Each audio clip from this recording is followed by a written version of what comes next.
Hello everyone, so welcome back to the second lecture of study of compounds. In the first class we have already completed HCl. So आज के class में हम लोग ammonia start करते हैं. तो कुछ पहले बेसिक कैरेक्टरिस्टिक है और प्रॉपर्टीज जो है अमोनिया का हम देख लेते हैं. तो अमोनिया का फॉर्मूला पता है NH3. कलर क्या होता है? कलरलेस होता है. ऑर्डर क्या होता है? स्ट्रॉन्ग पंजेंट बोल सकते हैं उसको. टेस्ट स्लाइटली अल्कली, अल्कली का टेस्ट बिटर होता है तो स्लाइटली अल्कली इन टेस्ट होता है. एंड सॉल्युबिलिटी बोला जाए तो highly soluble in water, just like आपका HCl जैसे हाईली सॉल्युबल था, अमोनिया भी हाईली सॉल्युबल इन वाटर है. अमोनिया का 1 वॉल्यूम ऑफ वाटर में ammonia 702 volume of ammonia dissolve हो जाता है. जैसे देखिए HCl में पढ़े थे 452 वॉल्यूम डिजॉल्व हो रहा था, ये उससे ज़्यादा सॉल्युबल है. अमोनिया क्या है? HCl से ज़्यादा सॉल्युबल इन वाटर होता है. 1 वॉल्यूम ऑफ वाटर में आपका 702 वॉल्यूम ऑफ अमोनिया डिजॉल्व हो सकता है एट नॉर्मल टेम्परेचर. चलिए, उसके बाद अगर हम मॉलिक्यूलर वेट की बात किया जाए तो आपको नाइट्रोजन का पता है, नाइट्रोजन का 14 होता है मॉलिक्यूलर वेट, एटॉमिक वेट जिसको बोल सकते हैं. ये पूरा कंपाउंड हो जा रहा है, that's why I am saying molecular weight. H hydrogen को 1 होता है, 3 है, दैट मीन्स टोटल अगर मॉलिक्यूलर वेट बात किया जाए तो 17 होता है. AMU दीजिए, ग्राम दीजिए, आपके ऊपर है. तो 17 आपका ये मॉलिक्यूलर वेट होता है. स्ट्रक्चर की बात की जाए तो स्ट्रक्चर कैसा होता है? जैसे देखिए स्ट्रक्चर कुछ इस तरह से होता है, या हम लोग आपको इसमें पढ़े हुए एटॉमिक स्ट्रक्चर में, और यहाँ पे 2. नाइट्रोजन का एटॉमिक नंबर कितना होता है पता है ना? 7 होता है. नाइट्रोजन का एटॉमिक नंबर 7, तो 2 और 5 करते हैं तो लास्ट 5 इलेक्ट्रॉन 1 1 1 यहाँ शेयर हो गया और 2 इलेक्ट्रॉन बच गया. इसको हम लोग बोलते हैं lone pair. And due to presence of this lone pair हम लोग इसको एल्कली इन नेचर बोलते हैं. देखिए, एल्कली और बेसिक इन नेचर होने के लिए अगर OH रह रहा है कोई कंपाउंड में तो हम लोग बोल देते थे वो बेसिक है, या मेटालिक ऑक्साइड होता है तो ऑक्सीजन होता है तो हम लोग बोल रहे थे बेसिक है. लेकिन ये जो कंसेप्ट है, if lone pair is present according to Arrhenius, वो क्या हो जाएगा? बेसिक इन नेचर हो जाएगा. तो due to presence of this lone pair यार ammonia is basic in nature, और इसी वजह से अर्लियर इनिशियली इसको हम लोग अल्कलाइन एयर भी बोलते थे. अमोनिया को इनिशियली अल्कलाइन एयर के नाम से भी जाना जाता था. तो ये कुछ था इंफॉर्मेशन. अब प्रिपरेशन अगर बात करें तो प्रिपरेशन देखिए, लेबोरेटरी प्रिपरेशन देखेंगे उससे पहले एक नॉर्मल चीज़ देखते हैं कि प्रिपरेशन में जब कभी भी अमोनियम सॉल्ट, अमोनियम का सॉल्ट, अमोनियम किसको बोलते हैं पता है ना? NH4. इसका सॉल्ट क्या हो सकता है? इसमें क्लोरीन लगा देंगे. अमोनियम सॉल्ट क्या हो सकता है? इसका अगर सल्फेट के साथ करें तो ये हो सकता है, और भी बहुत सारा नाइट्रेट के साथ हो सकता है. तो अमोनियम सॉल्ट जब कभी भी एल्कली से रिएक्ट होता है और उसको हीटेड करते हैं तो क्या बनता है? सॉल्ट बनता है, वाटर बनता है और अमोनिया गैस रिलीज होता है. ये एक बेसिक कंसेप्ट है. क्या होता है? अमोनियम सॉल्ट जब कभी भी एल्कली से रिएक्ट करता है और उसको हीटेड करते हैं तो salt, water and ammonia gas react form हो रहा है. सो कुछ एग्जांपल्स देखेंगे सर. कुछ एग्जांपल में देखिए, हम सल्फेट, अमोनियम सल्फेट ले लिए. अच्छा, अमोनिया का वैलेंसी कितना होता है पता है ना? NH4 का वैलेंसी 1 होता है और सल्फेट का वैलेंसी -2 होता है. तो ये क्रॉस करके NH2 और SO4 हुआ है. तो अमोनियम सल्फेट जब ले रहे हैं उसको हमको एक अल्कली लिया, सबसे सिंपल ले रहे सोडियम हाइड्रोक्साइड. जब इसको हीटेड करते हैं तो क्या फॉर्म हो रहा है? देखिए, ये सोडियम सल्फेट के साथ चला जाएगा तो सोडियम सल्फेट बन रहा है, और वाटर और अमोनिया तो बनेगा ही, आपको पता है. तो वाटर एंड अमोनिया बन रहा है. तो यहाँ पे अमोनिया गैस प्रिपेयर किया जा सकता है. उसी तरह से हम लोग कोई और ले लिया, अमोनियम क्लोराइड ले रहे हैं. अमोनियम क्लोराइड को कोई और बेस ले सकते, अल्कली ले सकते हैं. अल्कली में हम लोग क्या लिए? KOH ले सकते हैं, NaOH भी ले सकते थे, ठीक है, कैल्शियम हाइड्रोक्साइड भी ले सकते थे. जब इसको हीट कर रहे हैं तो ये देखिए K और ये Cl बन जाएगा और वाटर एंड अमोनिया बन रहा था. तो इस तरह का प्रिपरेशन है. लेकिन लैब में हम लोग किस तरह से कौन कौन सा रिएक्टेंट को लेके प्रिपेयर करते हैं? लेबोरेटरी में जब हम लेते हैं ना तो अमोनियम सॉल्ट की जगह हम लोग को अमोनियम क्लोराइड लेना होता है, और बेस की जगह जो एल्कली है उसके जगह कैल्शियम हाइड्रोक्साइड लेके ही लैब में प्रिपेयर करते हैं. तो मतलब रिएक्टेंट जो होता है लेबोरेटरी प्रिपरेशन का, अमोनियम क्लोराइड होता है और कैल्शियम हाइड्रोक्साइड होता है. अब इसको देखेंगे क्यों यही दोनों लेते हैं, और पूरा लैब का प्रिपरेशन एक एक करके देखते हैं. लेबोरेटरी प्रिपरेशन ऑफ अमोनिया को डिटेल में देखते हैं। तो हमको पता है रिएक्टेंट आपको बता चुके हैं क्या लैब में लगता है, ammonium chloride and calcium hydroxide. Calcium hydroxide को हम लोग स्लैक्लाइम भी बोलते हैं, कैल्शियम ऑक्साइड को क्विकलाइम बोलते हैं, कैल्शियम हाइड्रोक्साइड को स्लैक्लाइम बोलते हैं, ठीक है। सो अब रिएक्शंस कैसा होगा, केमिकल इक्वेशंस जिसको बोलते हैं वो कैसा होगा। सो अमोनियम क्लोराइड आपका कैल्शियम हाइड्रोक्साइड, आपको पता है ना क्या होता है, वाटर अमोनिया और सॉल्ट बनता है, तो कैल्शियम एंड क्लोरीन जाके कैल्शियम क्लोराइड बनाएगा, वाटर बनता है और अमोनिया गैस रिलीज होता है। चलिए इसी को पूरा प्रोसीड्यूर यहाँ पे डायग्राम में देखिए आपका राउंड फ्लैश है, थोड़ा सा टिल्ड करके रखे, इसमें अमोनियम क्लोराइड को लिया, ये रिएक्ट करता है स्लैक्लाइम से या आप बोल सकते हैं कैल्शियम हाइड्रोक्साइड से। इसको जब हीटेड करते हैं तो यहाँ पे जो गैस प्रोड्यूस हो रहा है ये यहाँ से आएगा और इसमें जो थोड़ा सा अमाउंट ऑफ मॉइस्चर रहता है या जो वेपर है वाटर का, इसको हम लोग यहाँ पर ड्राइंग कर लेते हैं। ड्राइंग करने के लिए कैल्शियम ऑक्साइड का क्विकलाइम जिसको बोलते हैं वो ड्राइंग एजेंट यूज होता है और यहाँ पर ड्राई गैस हमारा अमोनिया कलेक्ट हो जाता है। ये पूरा प्रोसीड्यूर है। अब एक एक चीज़ इस तरह से डिटेल में देखेंगे। पहला क्वेश्चन आता है हमारा यहाँ पे, केमिकल जो रिएक्टेंट हो रहा है हमारा ये इससे क्या क्या क्वेश्चन आ सकता है। पहला क्वेश्चन आता है कि हमारा जो एल्कली है कैल्शियम हाइड्रोक्साइड ही क्यों यूज करते हैं, why not we are using KOH and calcium sodium hydroxide. Famous है, देखिए ये 3 फेमस एल्कली है, तो हम लोग इसको और इसको क्यों नहीं यूज करते, ये और ये क्यों नहीं यूज होता है, why we use only this one. तो पहला आंसर इसका आएगा कैल्शियम हाइड्रोक्साइड जो होता है ना चीप होता है और नॉट डिलिक्विसेंट सब्सटेंस। डिलिक्विसेंट सब्सटेंस का मतलब होता है अगर आप उसको एटमॉस्फेयर में छोड़ दीजिएगा तो वहाँ से एटमॉस्फेयर से वाटर को एब्जर्व करके लिक्विड फॉर्म में कन्वर्ट हो जाएगा, मतलब एटमॉस्फेयर को वाटर को वेपर को कन्वर्ट एब्जर्व कर लेता है, तो इस वजह से ये रिएक्शन में नहीं जाता है और ये नॉट डिलिक्विसेंट सब्सटेंस है, डिलिक्विसेंट सब्सटेंस नहीं है, that's why we are using calcium hydroxide. So क्या पोटासियम आपका potassium hydroxide and sodium hydroxide क्या होता है, डिलिक्विसेंट सब्सटेंस होता है, दैट्स वाई इसका यूज यहाँ पे हमारा केमिकल रिएक्शंस में नहीं होता है। पहला का आंसर हो गया रिएक्टेंट का, ये रिएक्टेंट का आंसर हो गया। अब अगर ये पूछा जाए कि why we only use ammonium chloride, why not क्या अमोनियम नाइट्रेट, अमोनियम नाइट्रेट को क्यों यूज़ नहीं करते, अमोनियम का सॉल्ट रहना चाहिए था तो अमोनियम नाइट्रेट क्यों नहीं यूज़ करते हैं, ये क्योंकि एक्सप्लोसिव इन नेचर होता है, ये एक्सप्लोसिव इन नेचर होता है। और दूसरा मे इट सेल्फ डिकम्पोज, ये अपने आप को ही डिकम्पोज कर देता है and forming nitrous oxide and water vapour, तो ये अपने आप को ही हीट गेन करने के बाद डिकम्पोज कर देगा, ये एल्कली से रिएक्शन नहीं करेगा, अपने आप को ही डिकम्पोज करके nitrous oxide and water vapour बना लेता है। इस वजह से हम लोग इसका अमोनियम नाइट्रेट का भी यूज नहीं करते। चलिए सर, रिएक्टेंट का हमारा जो दोनों यूज कर रहे हैं, क्यों यूज कर रहे हैं, दोनों क्लियर हो गया। अब आता है जब हम लोग इसको यूज करते हैं ना तो हम लोग high quantity by weight of alkali लेते हैं। तो क्वेश्चन ऐसा आता है high ratio by weight of alkali use, why, मतलब देखिए अगर आप रेशियो देखेगा तो 2:3, हम लोग 2:3 के रेशियो में, मतलब अगर अमोनियम क्लोराइड 2 ले रहे हैं बाय वेट तो हमको कैल्शियम हाइड्रोक्साइड कितना लेना होगा, 3 बाय वेट लेना होगा। इसका रीजन क्या है, why not equal, why we are taking higher amount, so high amount of alkali is use, why. पहला जो है आपको पता होना चाहिए अमोनियम क्लोराइड जो होता है, ये जो अमोनियम क्लोराइड होता है ना ये सबलाइम सब्सटेंस है। सबलाइम का मतलब होता है अब वो सॉलिड को अगर आप एक्सपोज कर दोगे तो सॉलिडली डायरेक्टली कन्वर्ट हो जाता है गैस में without passing through liquid state, तो ये लिक्विड नहीं पास से सॉलिड से डायरेक्टली गैस में कन्वर्ट हो जाता है, ठीक है। तो इसी वजह से हम लोग high amount of sodium hydroxide देते हैं टू रिड्यूस द सब्लिमेशन। क्या यूज करते हैं, NH4 is a sublime substance, to contract the loss of ammonium chloride we use high amount of ammonium hydroxide. Ammonium hydroxide को हम लोग calcium hydroxide को high लेने से वो जो लॉस होता है ना, क्योंकि वो एक्सपोज ज़्यादा नहीं होगा एयर में और वो डायरेक्टली कन्वर्ट नहीं होगा, इस वजह से high amount, high concentration by weight हम लोग किसका, कैल्शियम हाइड्रोक्साइड का यूज़ करते हैं। तो ये सारा कुछ क्वेश्चंस है। कुछ और क्वेश्चन पूछता है, उसको देखते हैं। देखिए, round bottom flask is kept in incline position. ये जो राउंड बॉटम फ्लैश है, देखिए इसको हम लोग कुछ इंक्लाइन पोजीशन पे ऐसे रखे, ऐसे नहीं रखते हैं। सेटअप में देखोगे आपका डायग्राम में कुछ ऐसे इंक्लाइन पोजीशन में रखा गया है। उसका रीज़न है वाई।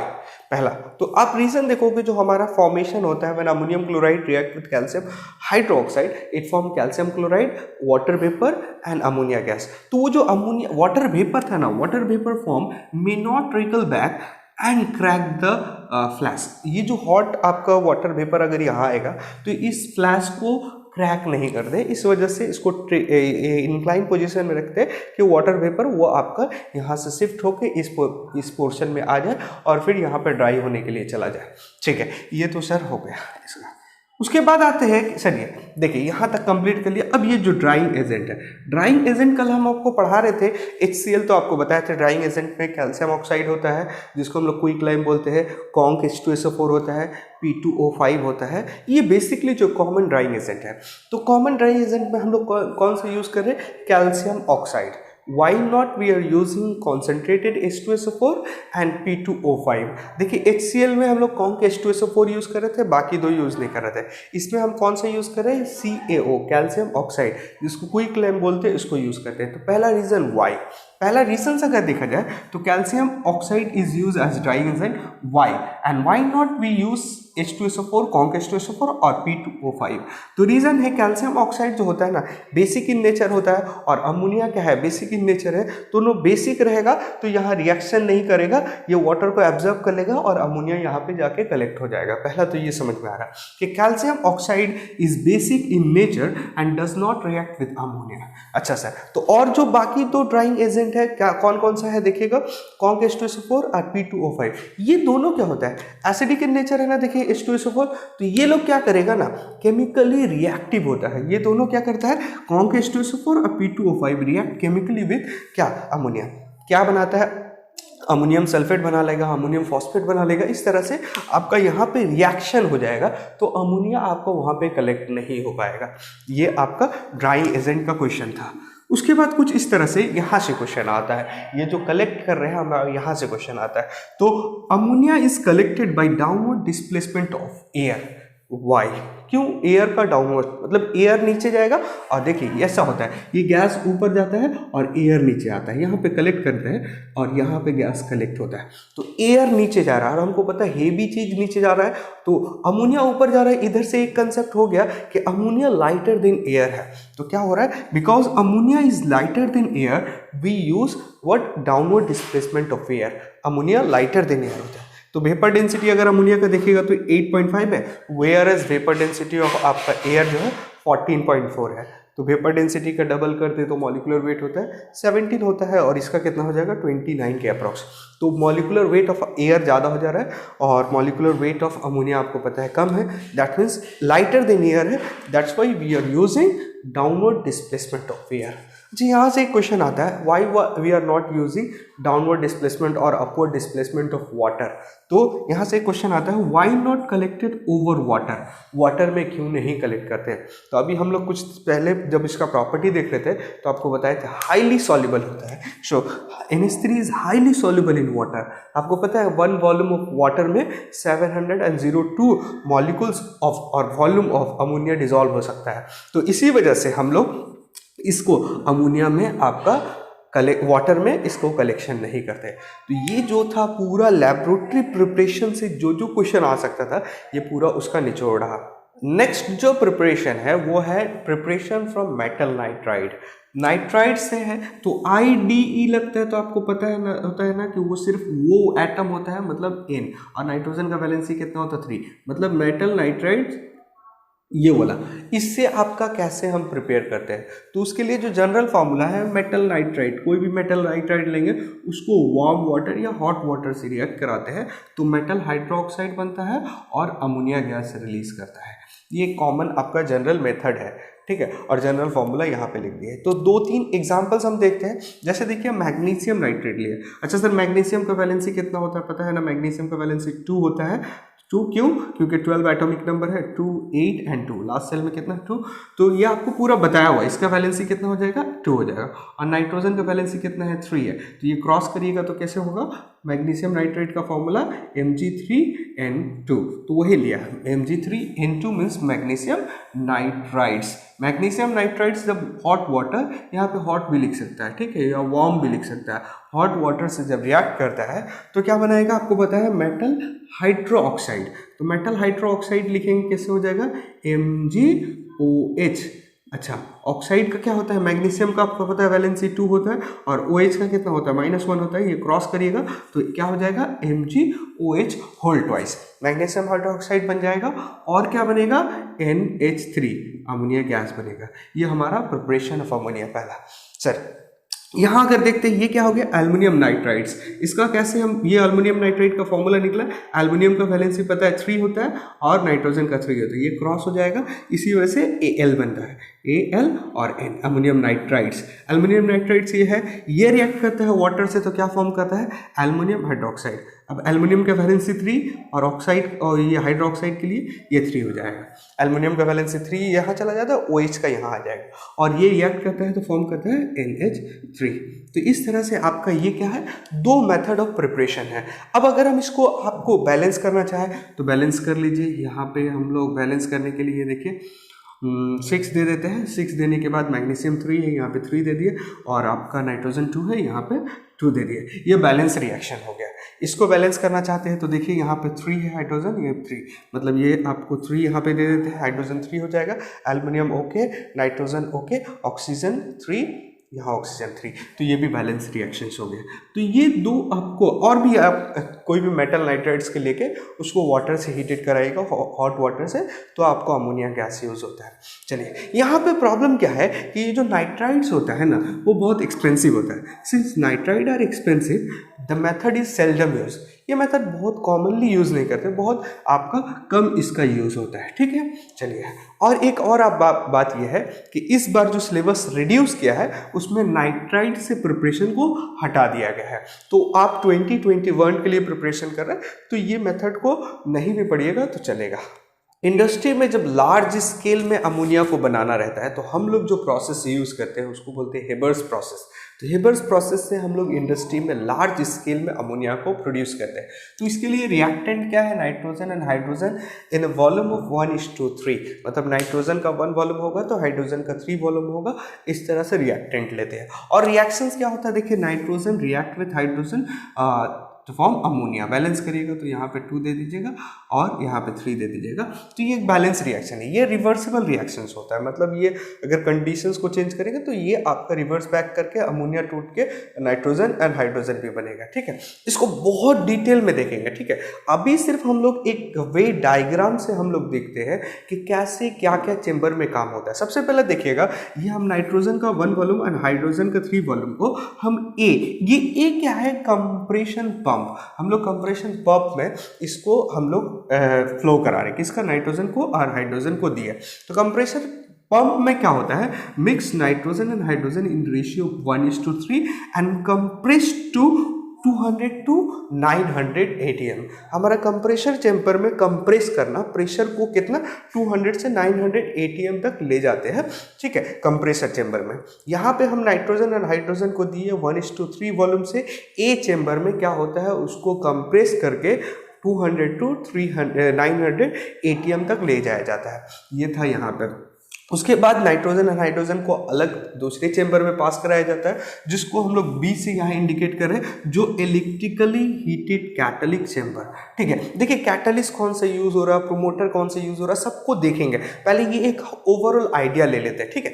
तो बी में हम क्या करते हैं? कैटलिक इलेक्ट्रिकली हीटेड कैटलिक चेंबर में हमारा क्या होता है? With the help of catalyst, ये इसको हम लोग क्या करते हैं? Compressed mixture is passes over heated catalyst chamber and form ammonia, और यहाँ पे क्या फॉर्म होता है, अमोनिया बनता है, NH3 बनता है, और कुछ अनरिएक्टेंट नाइट्रोजन एंड हाइड्रोजन बच जाता है। तो आपका बी के बाद बी में जो बन रहा है, जो मिक्सचर हो रहा है, अमोनिया बन रहा है, नाइट्रोजन बन रहा है, और अनरिएक्टेड जो नाइट्रोजन एंड हाइड्रोजन जो अनरिएक्टेड था वो बचा हुआ है, और अमोनिया फॉर्म हो रहा है। पूरा रिएक्टेंट पूरा ये कंबाइन नहीं करके 100% अमोनिया नहीं बनाता है, कुछ unreacted nitrogen and hydrogen chamber B में बच जाते हैं। ठीक है, तो हमारे चेंबर बी में क्या हो रहा है, वो उसको कंप्रेस करके कैटलिस्ट के हेल्प से हम क्या कर रहे हैं, अमोनिया को फॉर्म कर रहे हैं। ठीक है, नाउ चलिए उसके बाद चैम्बर सी जो होता है वो होता है कूलिंग, जिसमें condenser with the help of cooling pipe से हम लोग इसको कूल करते हैं। तो कूल करने से क्या होता है ना, ये अमोनिया है,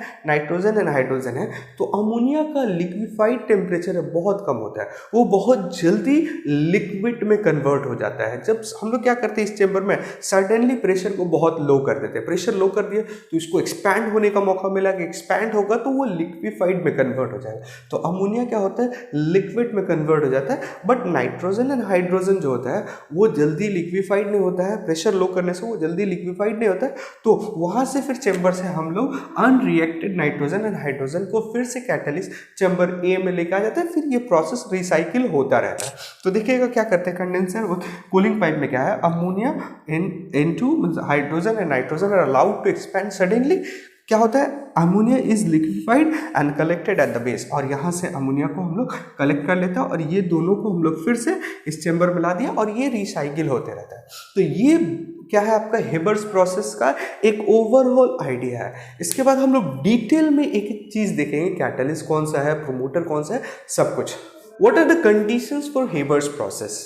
सो हम लोग अभी डायग्राम में देखें प्रोसेस को, A chamber, B chamber, C chamber, A chamber में क्या हो रहा है, बी चेंबर में क्या हो रहा है, सी चेंबर में डिफरेंट क्या हो रहा है। हम लोग ए चेंबर में कंप्रेस कर रहे थे, बी में कैटलिक उसको हीटेड कर रहे थे, और सी में सिर्फ कूल करके आपको वहां से आपको अमोनिया कलेक्ट कर लेते हैं। लेकिन कंडीशंस कौन सा रहा था वो देखेंगे। तो टेम्परेचर क्या है, 400 to 500 सेंटीग्रेड रखना है, प्रेशर को 200 से 900 ATM के अंदर में रखना है। यहाँ पे सर एक चीज याद रखिएगा, ये जो रिएक्शन से फेवर होता है under low temperature and high pressure में फेवर करता है फॉरवर्ड रिएक्शंस। क्यों करता है, तो अगर देखिएगा यहाँ पे नंबर ऑफ मॉलिक्यूल्स देखोगे, ये 1 नाइट्रोजन है, देखिए यहाँ कुछ नहीं है, और यहाँ पे 3 हाइड्रोजन है, that means 4 number of molecules है। यहाँ पे कितना है, देखिए तो 2 नंबर ऑफ मॉलिक्यूल्स हो रहे हैं अमोनिया, और तो ये हीट जनरेट हो रहा है।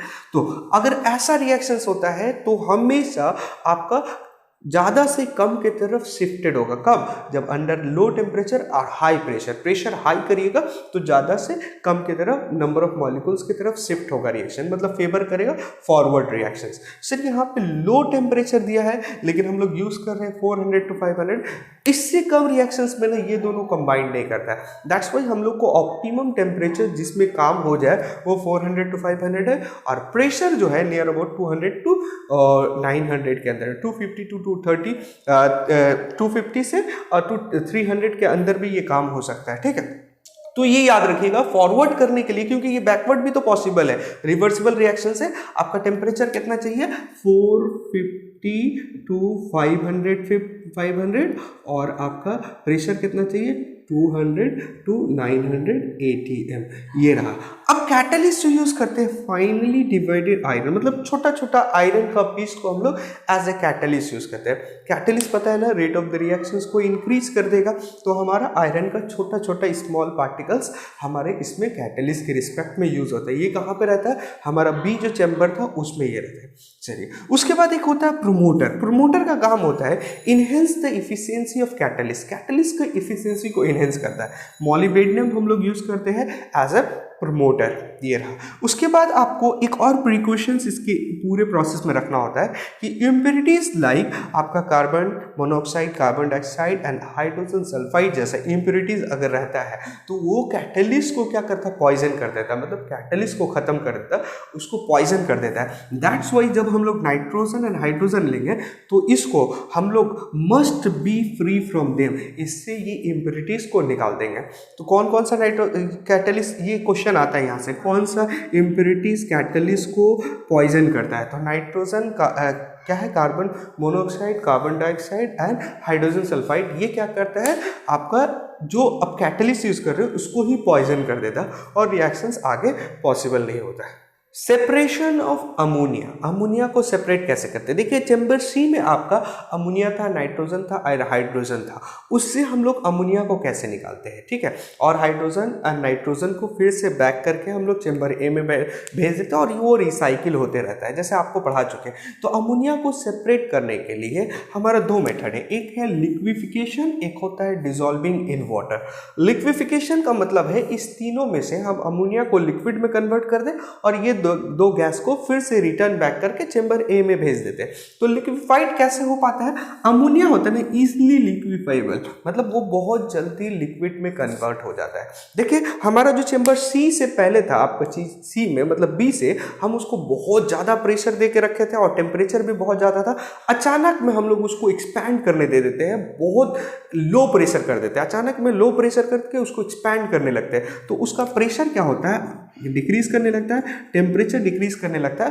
तो होता क्या है कि ये जो अमोनिया है ना -33 डिग्री पे और 8 ATM पे कन्वर्ट हो जाता है लिक्विड पे। तो अगर हम लोग प्रेशर को बहुत कम कर देते हैं तो उसका टेम्परेचर भी लो हो जाता है और 8 पे का जहाँ कहाँ था 200 to 900 ATM के अप्रॉक्स में था, अब क्या हो जा रहा है उसका प्रेशर और टेम्परेचर, अगर उसका प्रेशर और टेम्परेचर -33 डिग्री एंड प्रेशर आपका 8 ATM के अंदर आ जाता है तो वो लिक्विड में कन्वर्ट हो जाता है। तो यहाँ से लिक्विड अमोनिया आपका कन्वर्ट हो गया। ये दोनों क्यों नहीं कन्वर्ट होता है? क्योंकि इसको लिक्विड में कन्वर्ट करने के लिए -196 सेंटीग्रेड और कंपैरेटिवली इससे हाई प्रेशर चाहिए, और इसको हाइड्रोजन को कन्वर्ट करने के लिए आपका -253 सेंटीग्रेड और आपका हाई प्रेशर चाहिए। तो ये आपको लिक्विड में कन्वर्ट हो जाता है, जिसको हम लोग कलेक्ट कर ले रहे थे बेस में, ठीक है। इस तरह हम लोग इस तीनों मिक्सचर में से इसको सेपरेट कर लिए। पहला तो ये रीज़न है, पहला ये प्रोसेस है, टेक्निक है। दूसरा जो है डिसॉल्विंग इन वाटर, हम लोग इस तीनों को वाटर से पास कराएंगे। वाटर से पास कराने से क्या होता है, हम आपको पता है कि अमोनिया जो होता है ना हाईली सॉल्युबल इन वाटर होता है। तो वो क्या होता है, जैसे हम आपको बार बार बता चुके हैं कि 1 वॉल्यूम ऑफ वाटर में 702 वॉल्यूम ऑफ अमोनिया डिसॉल्व हो जा रहा है। तो हम लोग जब इसको वाटर से पास कराएंगे ना तो ये क्या होता है, लिक्विड में डिसॉल्व हो जाएगा, और ये जो नाइट्रोजन एंड हाइड्रोजन है जो वो ऑलमोस्ट इनसॉल्युबल इन वाटर होता है। तो अमोनिया जितना है सारा लिक्विड के फॉर्म में लिक्विड में डिसॉल्व हो जाएगा और फिर उसको हम कलेक्ट कर लेंगे। तो इस तरह से अमोनिया को सेपरेट किया जा सकता है। ये था पूरा आपका हेबर्स प्रोसेस। तो जितना टेक्निक्स होता है प्रिपरेशन का, लैबोरेटरी प्रिपरेशन, नाइट्राइट से एंड आपका हेबर्स प्रोसेस को फुल डिस्कस कर चुके। If you still have any doubts write on comment section, I will try to answer you. Thank you.